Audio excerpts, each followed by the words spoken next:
कोई नोटिस नहीं दिया गया। बस 23 अक्टूबर 2023 को हमें निकाल दिया गया। 5 महीने की जो हमारी तनख्वाह रोकी गई थी वो दे के हमें तुरंत नौकरी से हटा दिया। सर हमें ये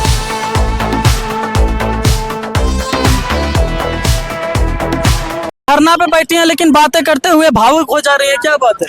क्योंकि हमारी पारिवारिक कंडीशन सर बहुत खराब है। ये हम बयान नहीं कर सकते हैं कि हमारी आर्थिक स्थिति कैसे हो चुकी है, हम कैसे अपनी गुजारा कर रहे हैं, हम अपने बच्चों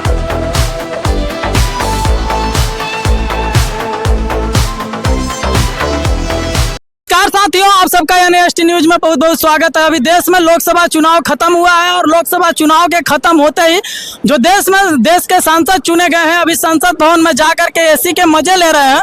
और आपको बता दें कि जो लोग सांसद बनकर के एसी के मजे ले रहे हैं, एक तरफ देश के जो नेता हैं जाकर के संसद में एसी का हवा ले रहे हैं, और हमारे देश के जो युवा हैं, महिलाएं हैं और पुरुष हैं, क्या कर रहे हैं कि कड़ाके की गर्मी में आकर के पसीने पोंछ रहे हैं। ये हमारे देश का दुर्भाग्य है कि हमारे देश के नेता संसद में जाकर के एसी का हवा लेकर के मजा लेते हैं, मलाइयाँ चापते हैं, लेकिन हमारे देश के लोग जो हैं बेरोजगार होकर के यहाँ पे गर्मी के महीने में कड़ाके की गर्मी में पसीने पोंछते हुए हैं और यहाँ पे अपने हक और अधिकार की मांग कर रहे हैं। कभी इन लोगों के हाथों में रोजगार था, लेकिन सरकार क्या की है कि इनके हाथों से रोजगार छीन करके इनको बेरोजगार कर दिया है और ये बेरोजगार बन करके यहाँ पे बैठे हैं, प्रोटेस्ट कर रहे हैं। अभी हम दिल्ली के जंतर मंतर पे हैं और दिल्ली के जंतर मंतर पे यहाँ पे जो दिल्ली की बसों में कार्यरत जो कार्यकर्ता थे, जो यहाँ की बसों में सेवाएं दे रहे थे, उनको बेरोजगार कर दिया गया है और बेरोजगार करके अपने रोजगार को मांग करने के लिए यहाँ पे धरना दे रहे हैं, ताकि जो सरकार है इनकी मांग को पूरा करे और इनको वापस जो इनकी नौकरी थी उनको वापस दे और वापस दे करके इनको फिर से उसी जगह पे रखे। पहले आपका क्या नाम पड़ेगा? सर मेरा नाम अर्चना है। कितने दिनों से आप प्रोटेस्ट कर रहे हैं यहाँ पे? सर हमें पिछले 8 महीनों से हम प्रोटेस्ट कर रहे हैं। दिल्ली सचिवालय पर भी बैठे थे, राजघाट पावर हाउस पर भी बैठे थे और आज जंतर मंतर पर भी आए हैं, सिर्फ इसी मांग को लेके कि हमें हमारा रोजगार वापस दिया जाए। किस पोस्ट पे आप कार्यरत थी और आपको हटा दिया गया है? सर हम दिल्ली में DTC बस मार्शल में तैनात थे पिछले 8 सालों से, और हमारे को बिना कोई नोटिस दिए दिल्ली सरकार ने बेरोजगार कर दिया है। इसलिए हम कंटिन्यू धरना प्रदर्शन कर रहे हैं कि जिससे हमारा रोजगार वापस दिया जाए। क्यों आप लोगों को मतलब इससे सेवा से वंचित किया गया? आखिर कोई रीजन होगा तभी? सर हमें कोई रीजन नहीं दिया गया, कोई नोटिस नहीं दिया गया। बस 23 अक्टूबर 2023 को हमें निकाल दिया गया। 5 महीने की जो हमारी तनख्वाह रोकी गई थी वो दे के हमें तुरंत नौकरी से हटा दिया। सर मैं ये जानना चाहती हूँ हमारी क्या गलती थी, क्या गुनाह किया था हमने सरकार को वोट दे के गलती करी क्या? हमने महिलाओं की सुरक्षा में कोई कमी रखी क्या? हमें कोरोना योद्धा कहा गया था और आज हमारे को बीजेपी का गुंडा बताया गया है कि ये भाजपा के गुंडे हैं। तो सर बताइए हम कहाँ से गुंडे दिखाई दे रहे हैं? हमने आतिशी मैडम के यहाँ भी जल अनशन में प्रदर्शन किया, तो वहाँ हम अपनी एक बात रखने गए थे कि मैडम आप दिल्ली सरकार से बात करके हमें फिर से बहाली दी जाए, नियमित बहाली दी जाए 60 साल की। पर उन्होंने हमारे महिला मार्शल के साथ बदतमीजी करी। उनके आम आदमी कार्यकर्ताओं ने हमारी महिला मार्शल के बाल नोचे, धक्का मुक्की करी और मारपीट करी गई, और आम आदमी के सांसद संजय सिंह ने हमें भाजपा का गुंडा करार दिया गया। आप देख सकते हैं कि ये लोग कभी बसों में सेवाएं दे रहे थे, इनकी नौकरी लगी हुई थी, लेकिन आज ये बेरोजगार होकर के धरने दे रही हैं। लेकिन जब ये लोग अपनी पुरानी मांगों को लेकर के सरकारों के पास जाते हैं तो इनको विपक्ष का गुंडा बता करके इनके साथ गलत व्यवहार करके भगा दिया जाता है, कह दिया जाता है कि आप लोग विपक्ष के गुंडे हो। हाँ, तो क्या आगे का प्लान क्या है आप लोगों का? सर हमारा जब तक रोजगार वापस नहीं मिलेगा तब तक हमारा ये धरना प्रदर्शन ऐसे ही जारी रहेगा। सर हम बहुत परेशान हैं। 8 महीने से हमारी घर की स्थिति बिगड़ती चली जा रही है, कर्जा सिर पे चढ़ता चला जा रहा है, किराए के मकानों में रह रहे हैं, हम अपना घर कैसे चलाएं बिना नौकरी के? हम इतना ही चाहते हैं कि हमें फ्री सेवाएं नहीं चाहिए, हमें हमारा रोजगार चाहिए, क्योंकि रोजगार होगा तो हम सब कुछ खरीद लेंगे। कब पता चला कि मतलब आपको रोजगार से वंचित कर दिया? सर हमें 27 अक्टूबर को ही हटा दिया गया नौकरी से। 27 अक्टूबर 2023 से हम कंटिन्यू धरना प्रदर्शन कर रहे हैं, पर हमारी कोई सुनवाई नहीं, हमें कोई देखने नहीं आ रहा, कोई पूछने नहीं आ रहा कि हम किस हाल में रह रहे हैं। यहाँ तक कि हमारे 20 मार्शल अब तक के शहीद हो गए हैं, पर सरकार एक बार भी हमारे परिवारों के पास नहीं आई कि हमारा घर कैसे चल रहा है। सरकार महिला सशक्तिकरण की बात करती है कि महिलाएं सशक्त हो रही हैं, लेकिन महिलाएं रोड पे आकर के अपने हक और अधिकार की मांग कर रही हैं। क्या बोलना चाहेंगी सरकार को? सर सशक्त तो जब ही होंगी ना, जब रोजगार होगा, सम्मान होगा, इज्जत होगी।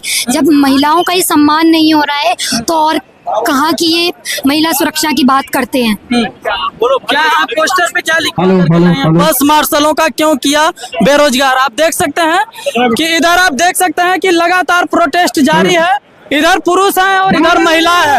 हमारे देश में महिला सशक्तिकरण की बात होती है, महिलाओं के सुरक्षा की बात होती है, लेकिन इधर आइए, लेकिन यहाँ देख सकते हैं कि हमारे देश की महिलाएं अपने हक और अधिकार को मांगने के लिए सड़कों पे आ गई हैं, धरना प्रदर्शन कर रही हैं और यहाँ पे आकर के 8 महीने से धरने दे रही हैं। आप देख सकते हैं उसको वर्तमान में लाने के लिए ही हम यहाँ पर इकट्ठा हैं। इधर आप देख सकते हैं कि कभी ये लोग जो दिखाई दे रहे हैं आपको, इनके हाथों में कभी रोजगार था लेकिन अभी बेरोजगार बना दिया गया है और ये बेरोजगार होकर के अपनी मांगों को लेकर के, अपने हक और अधिकार को लेकर के सरकार से मांगे कर रहे हैं। लेकिन ये लोग जब सरकार से मांगे लेकर के जाते हैं तो सरकार विपक्ष का गुंडा बता करके इनको भगा दिया जाता है, मार दिया जाता है। इधर देख सकते हैं, इधर पुरुष बैठे हैं, इधर महिला बैठे हैं।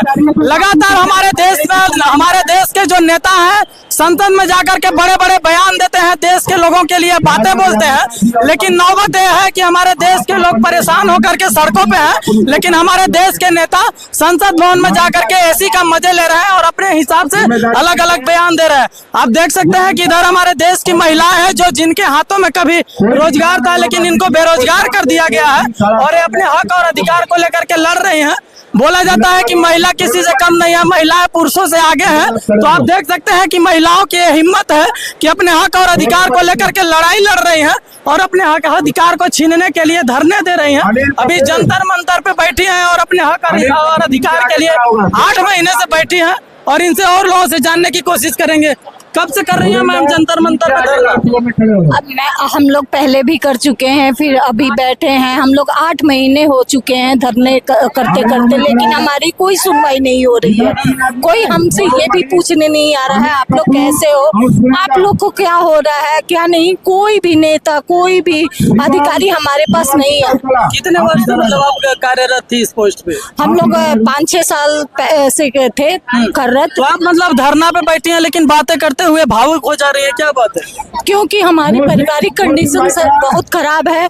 ये हम बयान नहीं कर सकते हैं कि हमारी आर्थिक स्थिति कैसे हो चुकी है, हम कैसे अपने गुजारा कर रहे हैं, हम अपने बच्चों की परवरिश अभी कैसे कर रहे हैं, किस हालातों में कर रहे हैं, ये सिर्फ हम जान रहे हैं। बाकी हमारे सिवा कोई नहीं समझ रहा है इस बात को कि हम लोग को अचानक बेरोजगार करने पे हमारी स्थिति क्या होगी।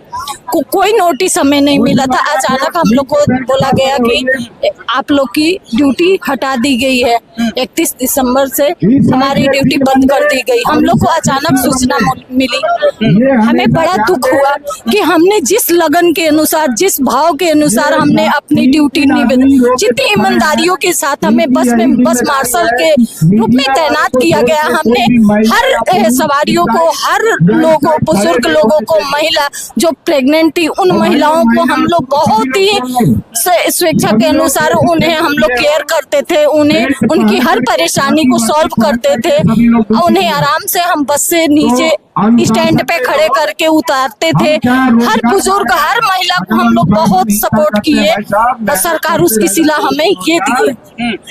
आप देख सकते हैं कि हमारे देश की महिलाएं हैं जो लगातार अपनी मांगों को लेकर के लड़ रही हैं, प्रोटेस्ट कर रही हैं। और यहाँ पे आप देख सकते हैं कि इनका केवल एक ही मांग है कि हमारा जो रोजगार था उन्हें वापस किया जाए और इनको फिर से उसी पोस्ट पे किया जाए जो पहले काम करती थी। कई महिलाएं हैं जो अपनी मांग को लेकर के अपनी बातें करते करते भावुक हो जा रही हैं, क्योंकि यहाँ पे जितने लोग बैठे हैं कोई अंबानी परिवार जैसा कोई परिवार नहीं है, क्योंकि ये लोग अपना खुद मेहनत करते हैं, खुद जॉब करके अपने घरों का परवरिश करते हैं। लेकिन इनको बिना नोटिस दिए सरकार क्या करती है कि इनको बिना नोटिस दिए कार्य से हटा देती है और बोलती है कि आपको हटा दिया गया है। और देख सकते हैं कि 8 महीने से लगातार इनका प्रोटेस्ट जारी है। 8 महीने से अपनी मांग को लेकर के लड़ रहे हैं, लेकिन इनके हक और अधिकार को सरकार नहीं सुन रही है। सरकारें बड़े बड़े दावा करती है, बड़े बड़े वादे करती है, चुनाव जीतने के लिए तमाम तरह के वादे करती है, लेकिन इस तरह से हमारे देश के लोगों को बेरोजगार अचानक बना दिया जाता है। देख सकते हैं तमाम तरह के पोस्टर बैनर बना करके यहाँ पे धरना दिया गया है। अभी बारिश का मौसम है, आप देख सकते हैं कि हमारे देश में अभी कड़ाके की गर्मी पड़ रही है, अभी अचानक बरसात होने वाली है। हमारे देश के जो जिनके ऊपर हमारे देश के लोगों की आशा होती है, उम्मीद होती है कि ये हमारे लिए अच्छा करेंगे, हमारे देश के लिए अच्छा करेंगे, लेकिन दुर्भाग्य है हमारे देश का कि हमारे देश के नेता ही क्या करते हैं, हमारे देश के लोगों के साथ खेलने लगते हैं। अभी बारिश होगी फिर भी ये लोग यहाँ पे प्रोटेस्ट देंगे, लेकिन हमारे देश के नेता घरों में मजे लेंगे, एसी और हवा लेंगे, संसद भवन में जाकर के शपथ ग्रहण हो रहा है, लेकिन हमारे देश के जो लोग हैं अपने मांग को लेकर के धूप और बरसात में बैठे हैं ताकि इनका रोजगार वापस कर दिया जाए और इनका घर परवरिश अच्छे से चले। यहाँ पे देख सकते हैं कि सबको बेरोजगार कर दिया गया है। इसमें केवल पुरुष ही शामिल नहीं है, इसमें महिलाएं भी शामिल है जो दिल्ली की बसों में अपनी सेवा दे रही थी, लेकिन इनको अब बेरोजगार कर दिया गया है। तो आप कमेंट करके बताइएगा कि इनके हक और अधिकार को जल्दी वापस करना चाहिए सरकार को। ये मेरा छोटा सा प्रयास आप लोगों को कैसा लगा कमेंट करके बताइएगा। तब तक के लिए विदा लेते हैं। जय हिंद।